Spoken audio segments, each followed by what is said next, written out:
গল্পের নাম রাজা ও পাথরের খণ্ড। অনেক বছর আগের কথা। এক রাজ্যে ছিলেন এক মহান রাজা, নাম ছিল রাজা বিক্রম সেন। তিনি ছিলেন বিচক্ষণ, দয়ালু এবং নিজের প্রজাদের নিয়ে সবসময় ভাবতেন। তবে তিনি একটা ব্যাপারে খুব চিন্তিত ছিলেন, তার দেশের মানুষ দিন দিন অলস হয়ে যাচ্ছিল। লোকেরা কাজের চেয়ে অভিযোগ বেশি করত। কেউ রাস্তা ভাঙা বলছে, কেউ বাজারে জিনিসের দাম বেশি বলে চিৎকার করছে। কিন্তু নিজে থেকে কেউ কিছু করতে চাইত না। একদিন রাজা একটা বুদ্ধি করলেন। তিনি রাজ্যের সবচেয়ে ব্যস্ত রাস্তার মাঝখানে একটা বড় পাথরের খণ্ড ফেলে রাখলেন। এরপর তিনি গোপনে কাছের একটা গাছের আড়ালে লুকিয়ে বসে থাকলেন, দেখতে চান কি হয়।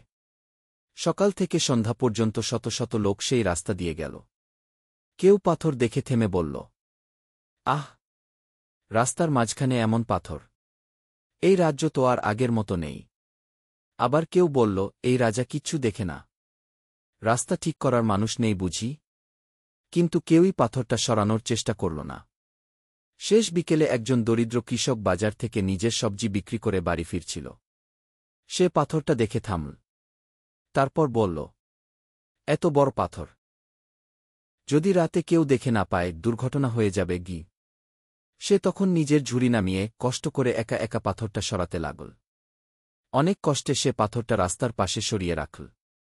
যখন সে ফিরে এসে ঝুড়ি তুলতে যাবে, দেখে তার ঝুড়ির নিচে একটা থলে।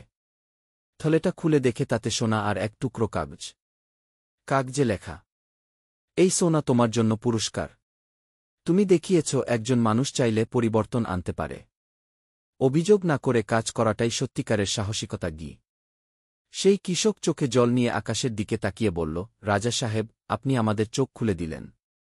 গল্প থেকে শিক্ষা।